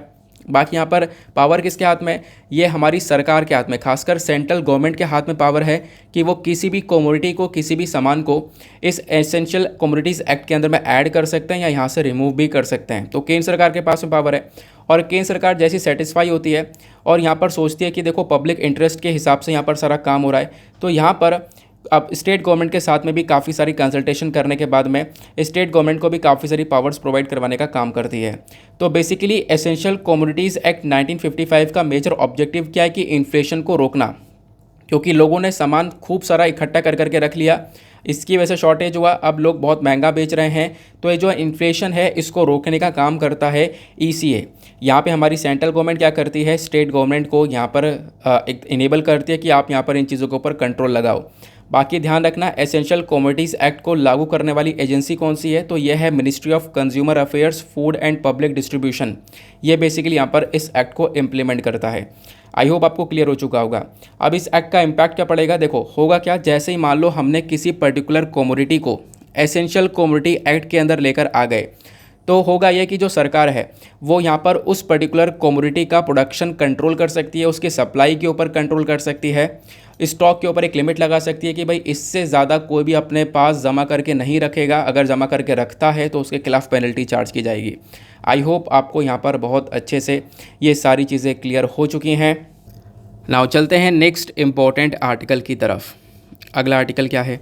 अगला आर्टिकल आपको ये देखने को मिल जाता है, यहाँ पे कुछ रेलिवेंट चीज़ें हैं। सरकार क्या कर रही है? सरकार यहाँ पे गणना कर रही है उन लोगों की जो कि यहाँ पे सीवर्स की कैटेगरी के अंदर आते हैं, यानी कि नाले वगैरह साफ़ कर रहे हैं, है ना, गंदे नाले को साफ़ करने की कैटेगरी के अंदर आ रहे हैं। अब यहाँ पर क्या है, ministry of social justice and empowerment ने यहाँ पर आप कह सकते हो कि इन्होंने एक नेशन वाइड सर्वे तैयार किया है और एक सर्वे तैयार कर रहे हैं जहाँ पे ये गिनती कर रहे हैं सभी लोगों की जो कि एक hazards cleaning of sewage septic tank के अंदर इन्वॉल्व है, मतलब कि जो गंदे नाले साफ़ कर रहे हैं, ठीक है। तो उस चीज़ के अंदर अगर कोई इन्वॉल्व व्यक्ति है तो उनका डेटा ये रेडी कर रहे हैं। और यहाँ पे बताया गया है जो एक्टिविटी हैं ये पिछले कुछ टाइम पे थोड़ी सी कम हुई है। अगर मैं आपको बताऊँ तो यहाँ पे आप लोग सोच रहे होंगे ये तो मैनुअल स्कैवेंजिंग वाली बात हो रही है, लेकिन सरकार यहाँ पर बोलती है कि देखो मैनुअल स्कैवेंजिंग और ये वाला जो काम है ये दोनों के बीच में एक डिफरेंस देखने को मिलेगा। यहाँ पर गंदे नाले वगैरह साफ़ किए जा रहे हैं, मैनुअल स्कैवेंजिंग के अंदर भी यही होता है, लेकिन उसमें ड्राई लेटरिन्स वगैरह भी यहाँ पर साफ़ करवाई जाती है, ऐसा यहाँ पे बोला गया। तो इंडिया के अंदर पिछले कुछ टाइम पे जो मैनुअल स्कैवेंजिंग है वो काफ़ी कम हो चुकी है, लेकिन अब यहाँ पर इन लोगों का जो भी ये सीवर्स क्लीनिंग वाले लोग हैं, यहाँ पे क्या किया जा रहा है, इनका एक डेटा कलेक्ट किया जा रहा है, मतलब इनको लेकर एक डेटा तैयार किया जा रहा है और उस डेटा के अकॉर्डिंग यहाँ पर इनके लिए काफ़ी सारी चीज़ें, काफ़ी सारे स्टेप्स उठाने वाले हैं। इनका रिहैबिलिटेशन किया जाएगा, रिस्टोर करने का काम किया जाएगा और रिस्टोर करने के लिए नमस्ते स्कीम को चलाया गया है। नमस्ते क्या है? यह है national action plan for mechanised sanitation ecosystem. तो ये नमस्ते स्कीम वर्क करेगी जहाँ पे मैनुअल स्कैवेंजर्स को एक हेल्प मिलने वाली है। मैनुअल स्कैवेंजर्स को यहाँ पर हम लोग रिहैबिलिटेट करने वाले हैं, ध्यान रखना, ठीक है ना। बाकी और क्या बताया गया, देखो मैनुअल स्कैवेंजिंग की जो प्रॉब्लम है अपने आप में एक बहुत बड़ी प्रॉब्लम बहुत लंबे समय से देखने को मिलती है। इसको टैकल करने के लिए बहुत सारा पैसा भी खर्चा गया है। हालांकि एक समय था जहां पे ये एक तरीके से जो गटर साफ़ करने वाले जो ये जॉब थी ये बहुत ज़्यादा हुआ करती थी, लेकिन आज के टाइम पर ये काफ़ी कम हो चुकी है। हमारा पर्पज़ ये है कि मैनुअल स्कैवेंजिंग को हम लोग पूरी तरह से निपटा दें, लेकिन अभी भी हम लोग देख पाते हैं काफ़ी सारी जगह पर मैनुअल स्कैवेंजिंग जो है वो नज़र आती है। तो इनके बेनिफिट्स के लिए ये मैनुअल स्कैवेंजिंग के साथ साथ यहाँ पर जो गंदे नाले साफ़ कर रहे हैं लोग हैं, इनके बेनिफिट्स के लिए कुछ ना कुछ यहाँ पर स्टेप उठाए गए। तो नमस्ते स्कीम इसी चीज़ से संबंधित है, ध्यान रखना। और ये जो स्कीम है इसको किसकी मिनिस्ट्री के अंदर में रखा गया है? तो ministry of housing and urban affair के अंदर रखा गया है। इस नमस्ते स्कीम का मकसद ये है कि जो ये अनसेफ सीवर और सेप्टिक टैंक क्लीनिंग प्रैक्टिसेस हैं इसको कम किया जाए, यानी कि जो ये वर्क आपको दिख रहा है ये वाला, इसको वर्क किया जाए, इसको कम किया जाए और जो वर्कर्स आज के टाइम पर ये काम कर रहे हैं इनकी मदद की जाए। तो ये बेसिकली यहाँ पे पर्पज़ है नमस्ते स्कीम का। आई होप आपको क्लैरिटी मिल चुकी है। बाकी मैं आप लोगों को मैनुअल स्कैवेंजिंग से संबंधित एक डेटा दे रहा हूँ जो कि आप लोग अपने मेंस के अंदर यूज़ कर सकते हो। जैसे कि मैनुअल स्कैवेंजिंग का मतलब देखो मैं आपको बता चुका हूँ। अगर हम लोग बात करें ऑफिशियली ये जो नंबर है काफ़ी कम हो चुका है।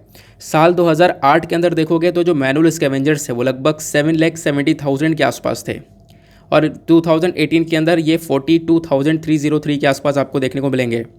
अब 2018 के अंदर एक सर्वे किया गया था ना, किसके थ्रू? NSKFDC के थ्रू, यानी कि नेशनल सफाई कर्मचारी फाइनेंस एंड डेवलपमेंट कॉरपोरेशन के थ्रू। इन्होंने बताया कि देखो संख्या जो मैनुअल स्कैवेंजर्स हैं इनकी संख्या काफ़ी कम हुई है 2018 के कंपैरिजन में 2018 को जब आप लोग देखते हो तो।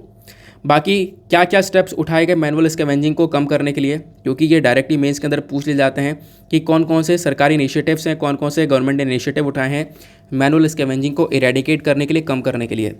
तो यहाँ पे पहला आपको इनिशिएटिव देखने को मिलेगा वो है prohibition of employment as manual scavengers and their rehabilitation amendment bill 2020। ये बेसिकली यहाँ पर रोक लगाता है कि जो इनसैनिटरी लैट्रिन्स वगैरह हैं इसका कंस्ट्रक्शन नहीं किया जाएगा, इसका मेंटेनेंस नहीं किया जाएगा। उसके ऊपर रोक लगाता है कि मतलब यह है कि जो मैनुअल स्कैवेंजर्स हैं उनको यहाँ पे कहीं पर भी एम्प्लॉय ना किया जाए। ऐसा ना हो कि यहाँ पे लोग कुछ इस प्रकार से ड्राई लैट्रिन साफ़ करने के लिए यहाँ पे मैनुअल स्कैवेंजर्स को रख रहे हैं, क्योंकि यहाँ पे बहुत सारी हैजार्डस टॉक्सिक गैसेस होती हैं जिसकी वजह से बहुत सारे मैनुअल स्कैवेंजर्स की जान भी जाती है। तो एक एक्ट अमेंडमेंट बिल आपको ये देखने को मिलेगा। दूसरा आपको देखने को मिलेगा prohibition of employment as manual scavengers and their rehabilitation act 2013 देखने को मिलेगा। फिर प्रिवेंशन ऑफ एट्रोसिटीज़ एक्ट देखने को मिलेगा।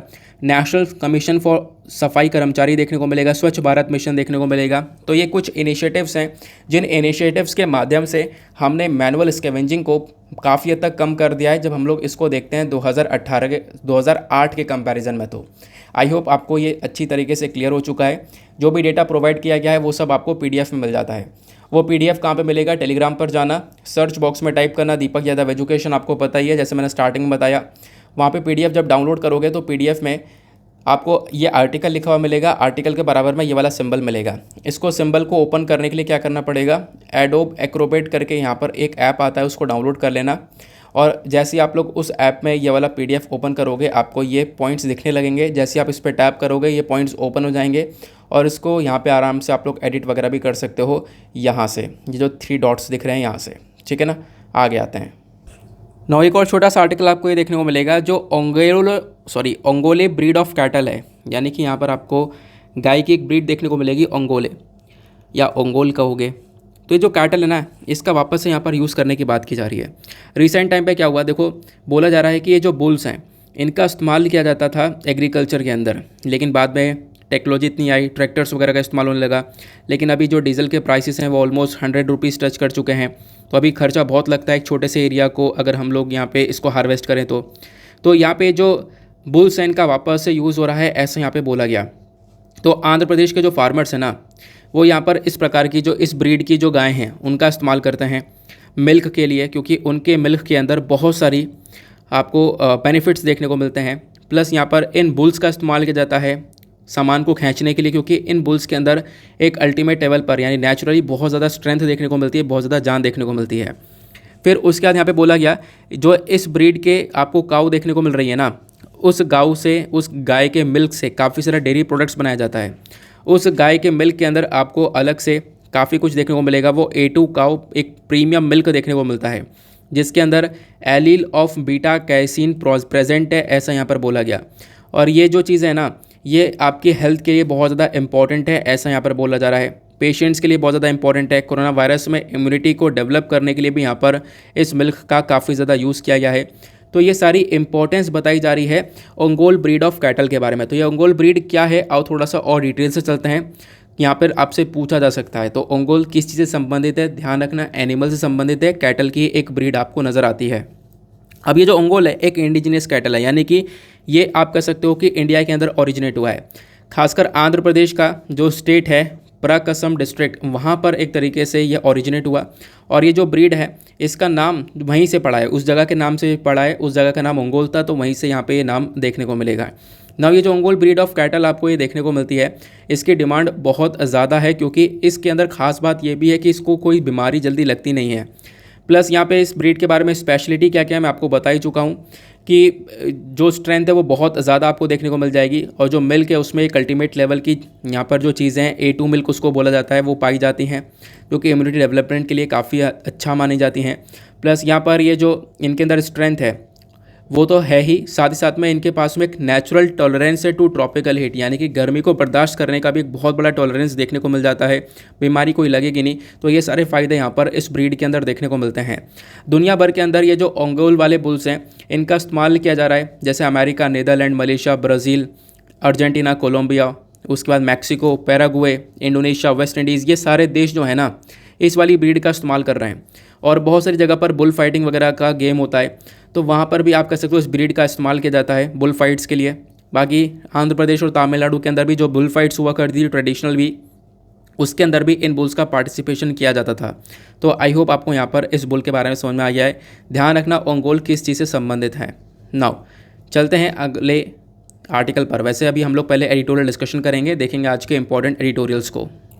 नाउ देखो आपको पता ही है कि जो एडिटोरियल्स हैं, आज सैटरडे है, सैटरडे में एडिटोरियल्स ऑलरेडी काफ़ी कम आते हैं, एडिटोरियल का बड़ा वाला पेज आता ही नहीं है, टेक्स्ट एंड कॉन्टेक्स्ट भी आज नहीं आता है। तो एक एडिटोरियल हम लोग लेने वाले हैं वर्ल्ड पॉपुलेशन प्रॉस्पेक्टस से लेकर, और दूसरा एडिटोरियल हम लोग लेंगे लाइवमिंट का, जो कि एडटेक इंडस्ट्री से बात करता है, एडटेक इंडस्ट्री के बारे में, जो कि बहुत अच्छा एडिटोरियल है, ठीक है ना।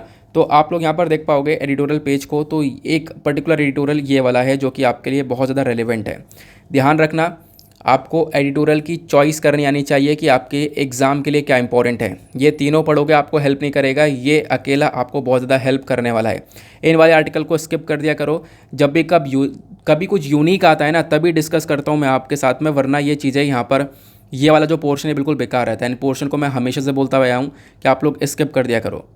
बाकी यहाँ पर ये जो एडिटोरियल्स हैं आप लोग देख पा रहे होंगे, ऐसा नहीं है कि हमेशा इसको स्किप करने के लिए बोलता हूँ, जब अच्छा आर्टिकल आता है तो मैं डिस्कस करता हूँ, कुछ छोड़ता नहीं हूँ। अब देखो कल का एडिटोरियल सेक्शन में आपको बताऊँ तो कल मतलब हमारे एडिटोरियल पेज पर कुछ भी एडिटोरियल डिस्कस करने लायक नहीं था।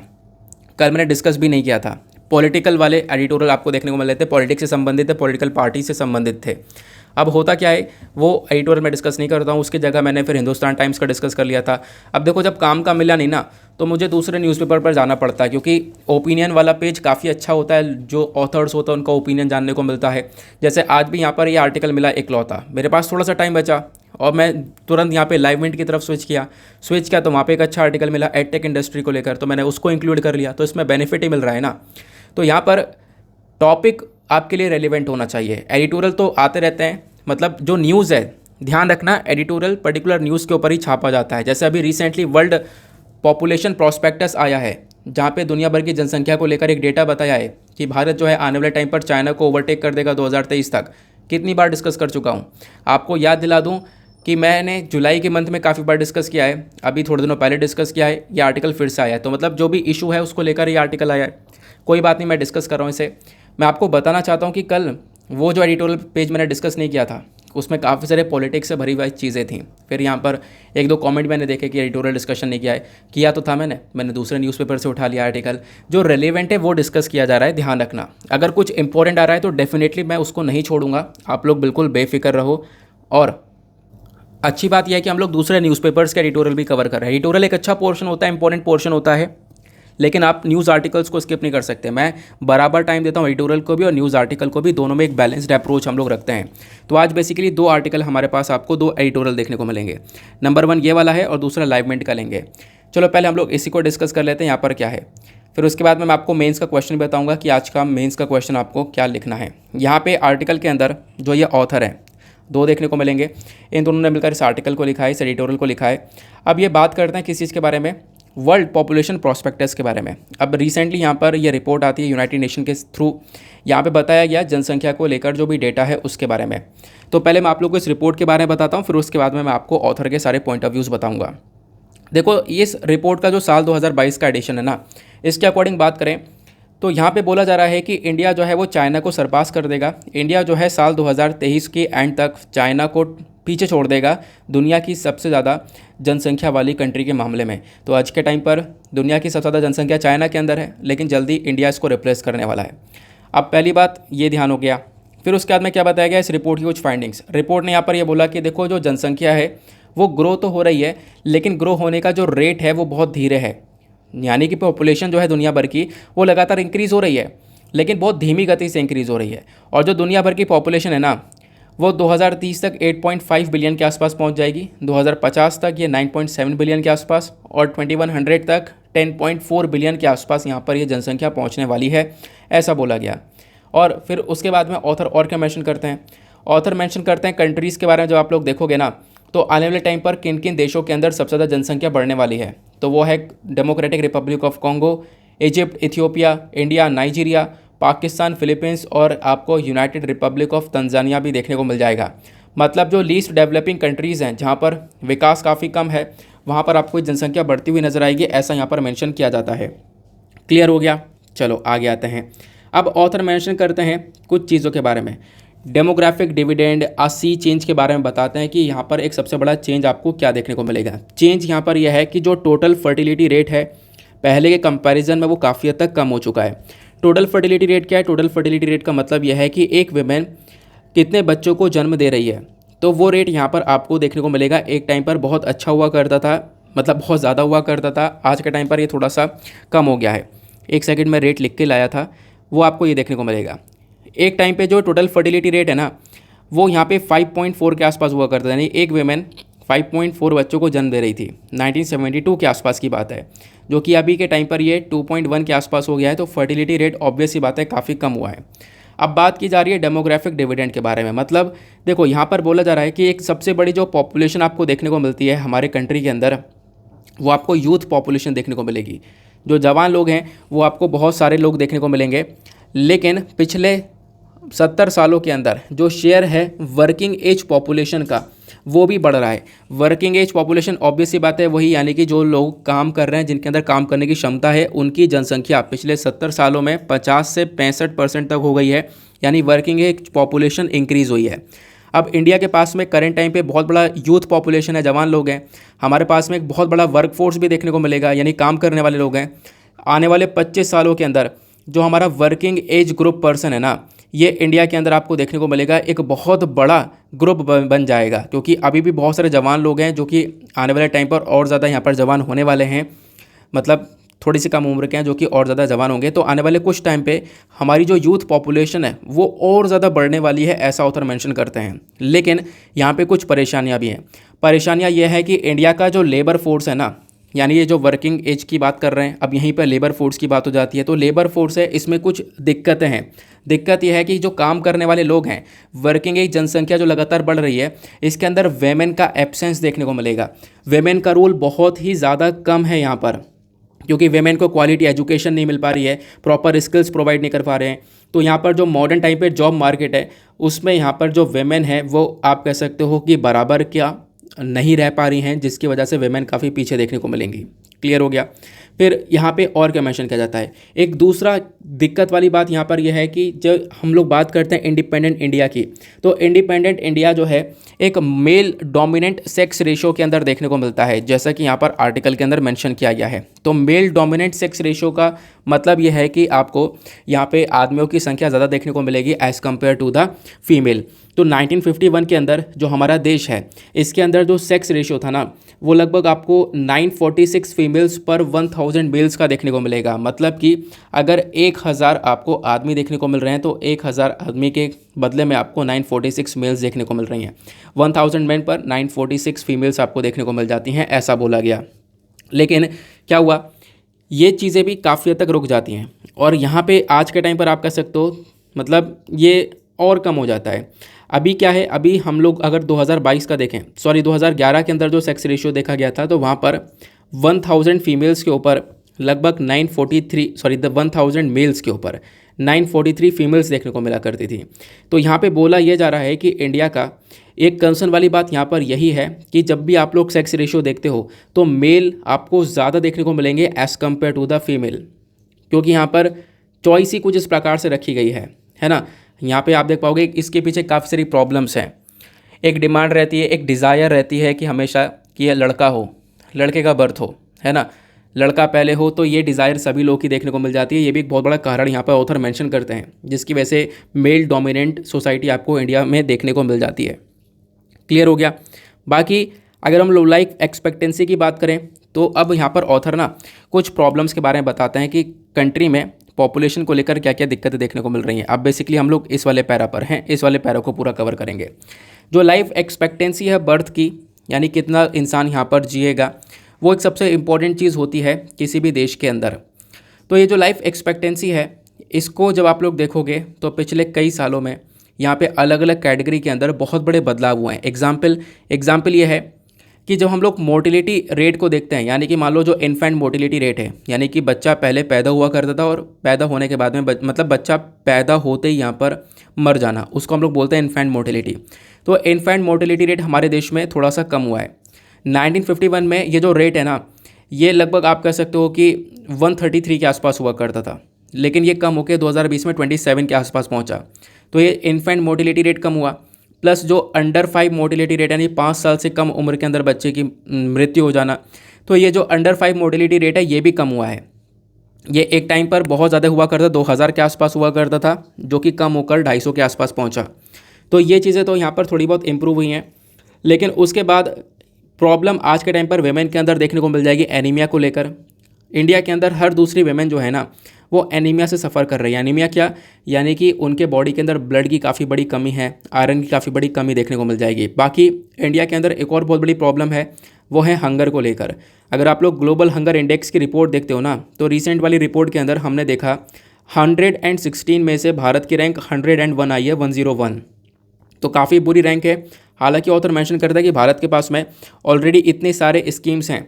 हम लोग पब्लिक डिस्ट्रीब्यूशन सिस्टम का इस्तेमाल करते हैं, यानी कि राशंस वगैरह प्रोवाइड करवाए जाते हैं। सरकार यहाँ पे फार्मर्स MSP पर परचेज़ करती है सामान को, फिर घरों तक पहुँचाती है। मिड डे मील्स स्कीम चलाई जाती हैं, उसके बावजूद भी यहाँ पर इंडिया के अंदर जो यहाँ पर भुखमरी है वो काफ़ी हद तक देखने को मिल जाती है। ऑथर ये मेंशन करते हैं। तो यहाँ पर ये एक प्रॉब्लम है हमारी पॉपुलेशन में। इस प्रॉब्लम को ऑथर ने बताया कि पॉपुलेशन कहाँ पर स्टैंड करती है, इस रिपोर्ट के बारे में डिस्कशन कर लिया। दूसरा यहाँ पर ऑथर मेंशन करते हैं कि अब इस पॉपुलेशन में दिक्कतें क्या क्या हैं। दिक्कत यहाँ पे पता चल गई है, नंबर 1 प्रॉब्लम है। दूसरी दिक्कत यहाँ पर हेल्थ रिस्क को लेकर है, ठीक है ना। दूसरी प्रॉब्लम हेल्थ रिस्क को लेकर है। हेल्थ रिस्क का मतलब यह है कि बहुत सारी बीमारियाँ इंडिया के अंदर जो एक टाइम पर हुआ करती थी वो आज के टाइम पर और बढ़ चुकी हैं। यानी जो बीमारियों का बर्डन है वो लगातार बढ़ता जा रहा है, और ना केवल इंडिया के अंदर, दुनिया भर के अंदर बीमारी का बर्डन देखने को मिलेगा। और उससे बड़ी दिक्कत वाली बात क्या है कि भारत हेल्थ सेक्टर के ऊपर इतना पैसा खर्चता नहीं है। आपको देखने को मिलेगा कि भारत जीडीपी का लगभग 1% और 1.5% ही पैसा खर्च कर रहा है हेल्थ सेक्टर के ऊपर, जबकि दूसरे कंट्रीज़ भरपूर मात्रा में अपने हेल्थ सेक्टर के ऊपर पैसा खर्च रही हैं। तो ये भी एक one of the biggest problem देखने को मिल जाती है, ऐसे यहाँ पे बोला गया। तो इंडिया ऑब्वियस ही बात है एक यंग नेशन देखने को मिलेगा जहाँ पे बहुत सारे जवान लोग हैं। 50% ज़्यादा पॉपुलेशन हमारी जो है जिसकी उम्र 25 साल से कम है, कम आपको देखने को मिलेगी। प्लस यहाँ पे मेंशन किया गया इंडिया की जो एल्डर पॉपुलेशन है वो लगातार आज के टाइम पर इंक्रीज़ हो रही है, ऑब्वियस ही बात है। देन यहाँ पर हमारे लिए ज़रूरत क्या है, देखो आज के टाइम पर क्या है, यूथ है, आने वाले टाइम पर बूढ़े होने वाले हैं। अब आने वाले टाइम पे जब बूढ़े होंगे तो उनके लिए काफ़ी सारी चीज़ों की रिक्वायरमेंट है।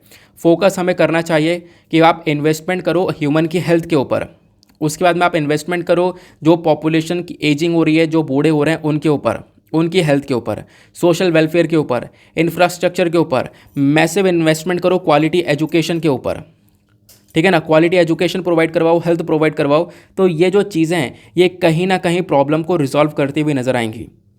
तो ये यहाँ पर ऑथर कहने की कोशिश कर रहे हैं कि पॉपुलेशन कहाँ पर स्टैंड करती है वो बताया, लेकिन अब इंडिया को फोकस करना होगा इन्वेस्टमेंट की तरफ। ह्यूमन कैपिटल पर इन्वेस्टमेंट करो, लोगों की हेल्थ के ऊपर इन्वेस्टमेंट करो, जिससे कि यहाँ पर अगर हमारी जो एजिंग पॉपुलेशन है उसको भी यहाँ पर अगर हेल्थ के अंदर डेवलपमेंट मिलेगा तो काफ़ी सारे अच्छे काम यहाँ पर वो कंट्रीब्यूट कर पाएंगे इंडिया के प्रति। तो आई होप आपको यहाँ पे काफ़ी अच्छे तरीके से क्लियर हो चुका है कि पॉपुलेशन कंट्रोल को लेकर क्या चीज़ें नज़र आ रही हैं। तो एट द लास्ट यहाँ पे ऑथर मेंशन करती हैं कि देखो जो क्वालिटी ऑफ लाइफ है वो मैटर करता है। क्वालिटी ऑफ लाइफ यहाँ पर प्रायोरिटी हमारी होनी चाहिए, हम लोगों को एक अच्छी क्वालिटी दें। तो इंडिया की जो पॉपुलेशन है वो कहाँ पर प्रॉब्लम सफ़र कर रही है वो मैंने आपको बताया। नाउ आते हैं नेक्स्ट एडिटोरियल की तरफ। अब देखो सैटरडे में क्या होता है ना, एडिटोरियल सेक्शन ऑलरेडी कम आता है, ग्राउंड जीरो का पेज आता है, तो ये आपके लिए हेल्पफुल नहीं है। अगला एडिटोरियल मैं आपको दिखाता हूँ। यहाँ पर आप लोग देख पा रहे होंगे ये लाइव मिनट का एडिटोरियल है, जहाँ पे मेंशन किया गया है इंडिया एडटेक के बारे में। इंडिया की जो एडटेक इंडस्ट्री है वो यहाँ पर कितनी ज़्यादा अच्छी तरीके से काम कर रही है आज के टाइम पर, इसमें क्या दिक्कत है वो सारी बातें बताई जा रही हैं। एडटेक का मतलब है एजुकेशन एंड टेक्नोलॉजी, ठीक है ना। तो एजुकेशन और टेक्नोलॉजी के बारे में यहाँ पर डिस्कशन किया जा रहा है। मैं आप लोग को एक बार दिखा देता हूँ। उससे पहले मैं आप लोगों को बता दूँ कि आज का मेंस का क्वेश्चन क्या है। देखो मेंस का क्वेश्चन है ये वाला, और इसी का डिस्कशन मैं आगे करूँगा। क्वेश्चन ये है, despite the fact that online education opens many possibilities for both students and teachers. देखो जो ऑनलाइन एजुकेशन है ना वो बहुत सारी पॉसिबिलिटीज़ लेकर आया है स्टूडेंट्स और टीचर्स के लिए, ये देखो फैक्ट है। लेकिन इसके अलावा क्या ये जो ऑनलाइन जो चीज़ें बढ़ी हैं इसकी वजह से इनइक्वालिटी भी बढ़ी है भारत के अंदर, इनइक्वालिटी भी बढ़ी है क्या? तो ये चीज़ें यहाँ पर आपको एक्सप्लेन करनी है अपने आंसर के अंदर। अब मैं आपके साथ में डिस्कशन करूँगा, फिर उसके बाद मैं आप लोगों को यहाँ पर ये चीज़ें समझाऊंगा। इसका आंसर आप लोग लिख सकते हो खुद अपने वर्ड्स में, और लिखकर कहाँ पे सबमिट करना है, Deepak Yadav education mains answer writing वाले ग्रुप पर जाना, पूरी फुल फॉर्म लिखना, आपको वो चैनल मिलेगा। वहाँ पर लगभग 24-25 हज़ार लोग जुड़े हुए हैं, एक दूसरे के आंसर्स को रिव्यू कर रहे हैं। सभी लोग डेली बेसिस पर आंसर्स लिख रहे हैं। आप भी अपने आंसर्स को लिख सकते हो। एक दूसरे के आंसर्स को रिव्यू करना मत भूलना, क्योंकि इससे आपकी थिंकिंग कैपेबिलिटी भी इंप्रूव होगी, प्लस दूसरे की भी मिस्टेक्स आप लोग यहाँ पर बता पाओगे। चलो फिर देखते हैं इस वाले एडिटोरियल को। Education technology in India. पिछले कुछ सालों के अंदर जो एडटेक है यानी कि education plus technology industry India के अंदर वो बहुत तेज़ी से ग्रो हुई है। स्पेशली कोविड-19 के टाइम पर ये काफ़ी तेज़ी से ग्रो हुआ। एडटेक प्लेटफॉर्म्स काफ़ी सारे आ चुके हैं, यानी कि ऑनलाइन एजुकेशन के बारे में चर्चा की जा रही है। लेकिन पता दिक्कत क्या है? दिक्कत यह है कि हर 4 में से सिर्फ और सिर्फ एक ही बच्चा इंडिया के अंदर डिजिटल लर्निंग को एक्सेस कर सकता है, यानी उसको यहाँ पर यह ऑनलाइन एजुकेशन मिल रही है। तो एडटेक सोल्यूशन जो है ना, ये वर्चुअल लर्निंग का, वो लगातार ग्रो हुआ। लेकिन यहाँ पे इसी के साथ साथ हम लोग देख पा रहे हैं काफ़ी सारी फैमिलीज़ तक ये ऑनलाइन वाला जो एजुकेशन है वो पहुँच नहीं पाया। उसके पीछे कई सारे कारण हैं। लेकिन उससे पहले हम डिस्कस करेंगे कि एजुकेशन टेक्नोलॉजी का इम्पोर्टेंस भारत के लिए क्या देखने को मिलेगा। सबसे पहला इम्पोर्टेंस ये है कि एजुकेशन टेक्नोलॉजी से होता क्या है, इंटरैक्टिव और इनोवेटिव लर्निंग देखने को मिलेगी। यानी कि जो ऑनलाइन लेक्चर्स होंगे इसमें कुछ ग्राफिक्स, पिक्चर्स, इंटरैक्टिव एलिमेंट्स का इस्तेमाल कर सकते हैं, जिससे एंगेजमेंट बढ़ेगा और चीज़ों को और अच्छे से एक्सप्लेन किया जा सकता है। फिर उसके बाद यहाँ पर ये तो पहला हुआ। दूसरा यहाँ पर need of on demand learning. इसका मतलब क्या है, देखो यहाँ पर बोला गया जो स्टूडेंट्स हैं, स्टूडेंट्स जो कि यहाँ पर आप कह सकते हो कि पुराने ज़माने का जैसा हमारा स्कूल सिस्टम है, क्लास में जाना, उसके साथ में कंपैटिबल नहीं है। तो यहाँ पर आप ऑनलाइन एजुकेशन को अफोर्ड कर सकते हो, ऑनलाइन एजुकेशन ले सकते हो, जहाँ पर हो, कहीं पर भी बैठे हो, आराम से आप अपना काम कर सकते हो, काम के साथ साथ ऑनलाइन एजुकेशन कर सकते हो। ठीक है, आपको सारा स्टडी मटेरियल प्रोवाइड करवाया जा रहा है, कहीं पर भी, कभी भी, किसी भी वक्त यहाँ पर ये एजुकेशन ली जा सकती है ऑनलाइन वे में, ये एक फ़ायदा है। तीसरा यहाँ पर एजुकेटर्स अवेलेबिलिटी। पिछले कुछ टाइम पे यहाँ पर देखो हुआ क्या है कि एक व्यक्ति जो है ना 100 बच्चों का जो बैच है वो हैंडल किया करता था, लेकिन एडटेक प्लेटफॉर्म से क्या हुआ है ना कि यहाँ पर एक एजुकेटर जो है वो एक ह्यूज पॉपुलेशन ऑफ स्टूडेंट्स को टारगेट करता है। यानी कि बहुत सारे लोग जो हैं एक साथ पढ़ाए जा सकते हैं ऑनलाइन एजुकेशन के अंदर, बहुत सारे लोगों का एक साथ फ़ायदा यहाँ पर हो सकता है। ठीक है ना, तो ये कुछ बेनिफिट्स हैं। फिर यहाँ पर एज बैरियर्स जो है वो भी रिमूव हो जाता है। यानी कि जो ये ऑनलाइन प्रोग्राम्स हैं और जो कोर्सेज़ हैं, ये किसी भी एज के जो ग्रुप के लोग हैं ना, वो यहाँ पर उनको अलाउ करता है कि वो यहाँ पे चीज़ें सीख सकते हैं। ठीक है ना, अब यहाँ पर किसी को कुछ सीखना है तो ऑनलाइन वे में वो आराम से सीख सकते हैं बिना किसी दिक्कत के, और ये एक सबसे बड़ा फ़ायदा है कि एज बैरियर यहाँ पर नहीं देखने को मिलता। फिर एक और फ़ायदा ये है इक्विटेबल चांसेस एंड रिड्यूस पे वॉल। ऑफलाइन के अंदर काफ़ी सारी चीज़ों की जो फ़ीस है वो काफ़ी ज़्यादा है। एजुकेशन वे में जैसे ही आगे आए हैं और कंपटीशन इंक्रीज़ हुआ है एजुकेशन के अंदर, ऑनलाइन एजुकेशन के अंदर, तब से जो यहाँ पर पेमेंट वगैरह है वो भी काफ़ी ज़्यादा कम हो चुकी है। यानी कि जो फ़ीस वगैरह है वो भी काफ़ी कम हो चुकी है। तो इससे यहाँ पर काफ़ी अच्छा चांस मिलता है पुअर को भी। जो रिच तो यहाँ पे कर ही ले रहे हैं काम, जो अमीर हैं उनको तो यहाँ पर मतलब आराम से एक्सेस कर ही पा रहे हैं, लेकिन जो गरीब है वो भी एक्सेस कर पा रहे हैं। इसका ये भी एक फ़ायदा देखने को मिलेगा। तो ये तो सारे हो गए इंपॉर्टेंस इस एडटेक के, यानी कि इस ऑनलाइन एजुकेशन के। अब उसके बाद यहाँ पर इस ऑनलाइन एजुकेशन के चैलेंजेस के बारे में बताया गया। सबसे बड़ा चैलेंज आपको देखने को मिलेगा लिमिटेड प्रैक्टिकल। यहाँ पे क्या है, सिर्फ थ्योरी करवाई जा सकती है, कोई भी प्रैक्टिकल स्टडीज़ नहीं देखने को मिलेंगी। दूसरा यहाँ पर प्रॉब्लम आ जाता है वाइडनिंग जेंडर इनइक्वालिटी का। जेंडर इनइक्वालिटी बढ़ जाती है। अब इससे कैसे बढ़ेगी, मतलब ऑनलाइन एजुकेशन से जेंडर गैप बढ़ रहा है, वेमेन और मेन के बीच में और गैप बढ़ रहा है। इसके पीछे का रीज़न है, देखो जो हम लोग बात करते हैं ना बॉयज़ की, तो आप लोग देखोगे बॉयज़ ज़्यादातर परसेंट के बॉयज़ के पास में फ़ोन्स है, और गर्ल्स के पास में बहुत कम गर्ल हैं जिनके पास में स्मार्टफोन है, लेकिन ज़्यादातर बॉयज़ के पास में स्मार्टफोन अवेलेबल देखने को मिलेगा। तो गर्ल यहाँ पर अपने आप को थोड़ा पीछा महसूस करने लगती हैं। हमेशा से यहाँ पर देखने को मिलेगा कि जो लड़की है तो यहाँ पर घर का काम करेगी, तो इस प्रकार की चीज़ें नज़र आ रही हैं। और लड़के के ऊपर कोई इस प्रकार से जोर पड़ता नहीं है कि घर का काम करना है, ये करना है। तो ये कहीं ना कहीं आप कह सकते हो एक जो जेंडर गैप है उसको थोड़ा वाइडन कर देता है, ये यहाँ पर बताया जा रहा है। तो इससे यहाँ पर जो गर्ल्स हैं उनको ज़्यादा बेनिफिट मिल नहीं रहा है। तो ये भी एक कंसर्न वाली बात है, चैलेंज है। दूसरा एक सबसे बड़ा चैलेंज है डिजिटल इंफ्रास्ट्रक्चर की कमी होना। हमारे देश में एडटेक इंडस्ट्रीज़ जो हैं वो लगातार ग्रो हुई, लेकिन यहाँ पर काफ़ी सारी जगह पर बहुत सारी कम है, जैसे कि पावर सप्लाई बराबर ना आना, इंटरनेट कनेक्टिविटी सभी जगह पर ना होना, क्योंकि ऑब्वियस सी बात है ऑनलाइन एजुकेशन के लिए इंटरनेट कनेक्टिविटी चाहिए। अब हर एक बच्चे को यहाँ पर एक तरीके से इंटरनेट चाहिए होगा, पावर सप्लाई चाहिए होगी, तभी यहाँ पर ये ऑनलाइन वे में ये काम कर पाएंगे। तो डिजिटल इंफ्रास्ट्रक्चर की जो फैसिलिटीज़ है वो हमारे देश के अंदर थोड़ी सी कम देखने को मिल जाती हैं, ये एक बड़ी प्रॉब्लम है। फिर यहाँ पर एक और चैलेंज बताया गया, वो है लिमिटेड सोशल स्किल इन्हेंसमेंट। यानी कि देखो जो ये एजुकेशन है ना, ये सिर्फ नॉलेज के बारे में नहीं है, यहाँ पर आप लोग को स्किल्स भी डेवलप करनी होती है, काफ़ी कुछ सीखना भी होता है, स्पोर्ट्समैनशिप भी सीखनी होती है।